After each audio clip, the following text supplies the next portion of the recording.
Đó, sau đây này tỏ khíថ្ងៃនេះខ្ញុំនឹងបង្ហាញពីវិធីធ្វើសម្លគីមជីមិនមែនជាស៊ុបគីមជីទេគឺជាសម្លគីមជីអញ្ចឹងនៅក្នុងថ្ងៃនេះយើងមានខ្ទឹមបារាំង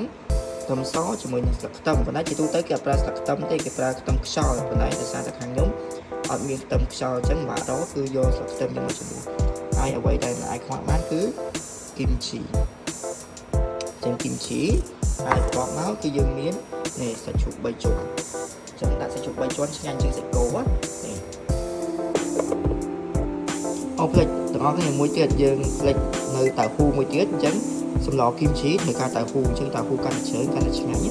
វាអាស្រ័យទៅលើចំណង់ចំណូលចិត្តរបស់អ្នកដែលញ៉ាំឡើយ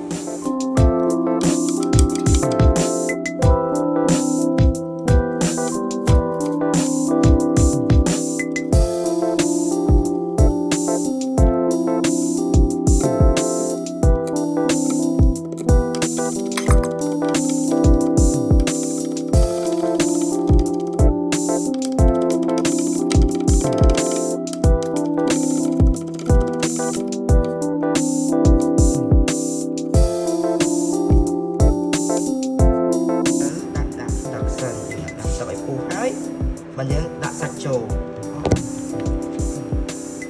អញ្ចឹងឥឡូវទឹកយើងពុះហើយគឺយើងបង់សាច់ចូលដាក់សាច់ចូលយើងបង់សាច់ចូលហើយយើងខកវាទុកស្ដីអញ្ចឹងឥឡូវស្លុកសាច់ជ្រូកយើងកំពុងតែចម្អិនអញ្ចឹងជាទូទៅបើចង់ឲ្យសម្លគីមជីនឹងឆ្ងាញ់គឺយើងចម្អិនសាច់ជ្រូកឲ្យផុយតែម្ដងអញ្ចឹងយើងរងាស់វាដូចរងាស់ទឹកស៊ុបអញ្ចឹងអ្នកនរនេះសម្លគីមជីយើងចំណាយពេលវេលាបន្តិចមិនមែនទឹកពុះដាក់សាច់ឆ្អិនថែមបន្លែថែមអីរួចទេអានេះមកតាម style កូរ៉េគឺគេធ្វើអញ្ចឹងគេរងាស់វាតតែទឹកឡើងថ្លាអញ្ចឹងក្នុងករណីដែលទឹករីងយើងអាចថែមទឹកបាន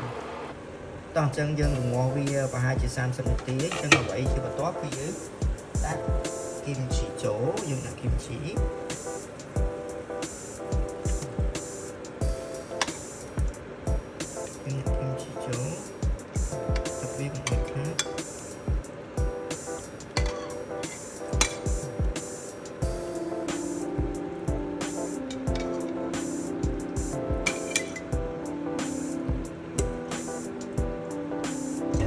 ពីដាក់គីមជីចូលយើងដាក់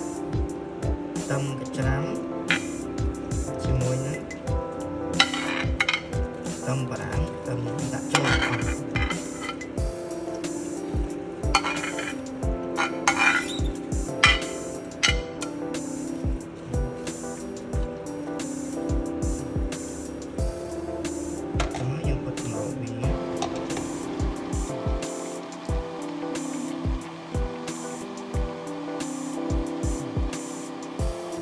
ចឹងបន្ទាប់យើងឆ្អិនហើយយើងអាចនឹងធ្វើទឹក